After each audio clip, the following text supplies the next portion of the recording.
You don't become weak by taking one day off. I recently posted this on my other social media, so be sure to check it out. And the concept and idea and way of thinking is that one day doesn't dictate the whole outcome.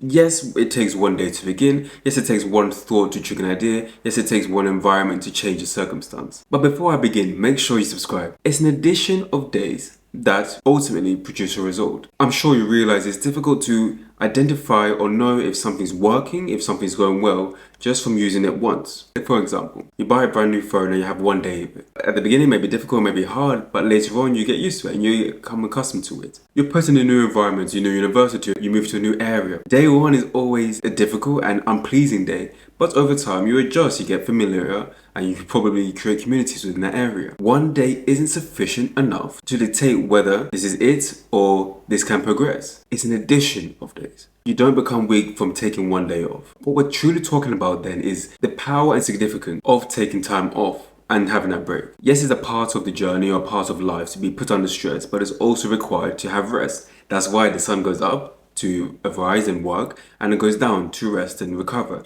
And with that methodology, it's in that next day coming that you can look back, reflect upon how the previous day was. What did I learn? What did I achieve? What didn't I achieve? Where did I go? Where didn't I go? And from there, decide, okay, next day I'm going to do this. I'm going to change this here.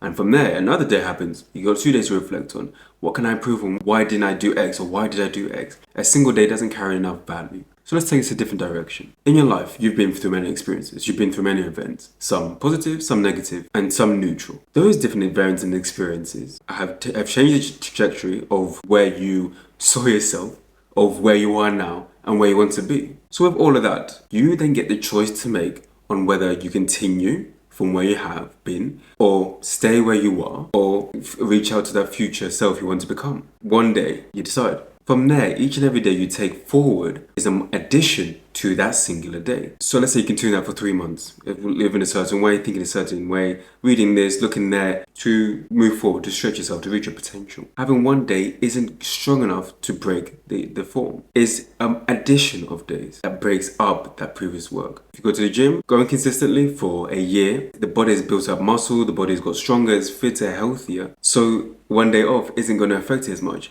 But multiple days, multiple weeks, multiple months will have a negative effect. Losing muscle, losing strength. Not starting from zero because the mind knows what it takes, but physically having to repair what was lost. But one day doesn't make you weak. It's an addition of days. So what I'm emphasizing further is you might think because you've taken one day off or it's really hard and you struggled today, that is the end. No, that's nowhere near the truth. The truth is from that decision you make of whether you want to continue or not, that's what dictates the next action you take. Not particularly the outcome you saw or the lack of the outcome you saw, but that you can actually continue. You can actually pick up your pen, pick up your laptop, pick up your phone and continue to learn, to progress forward. I said earlier that the body needs stress and needs rest in order to grow. And this is because this is the way we're designed. I liked the example I said with the moon and the sun. Our bodies work in the same way. They have a period where they exert a maximum energy, and that is multiplied via food and drink.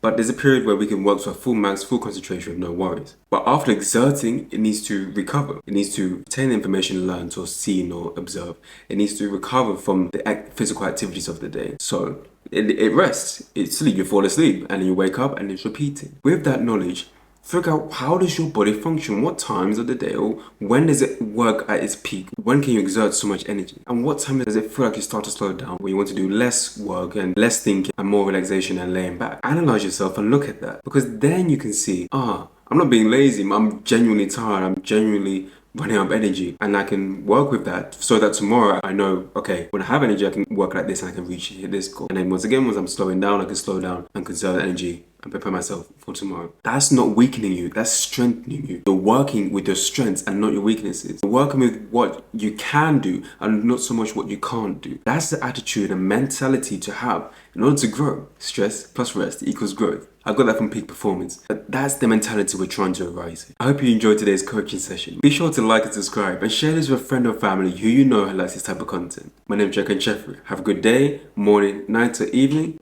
and I'll see you next week.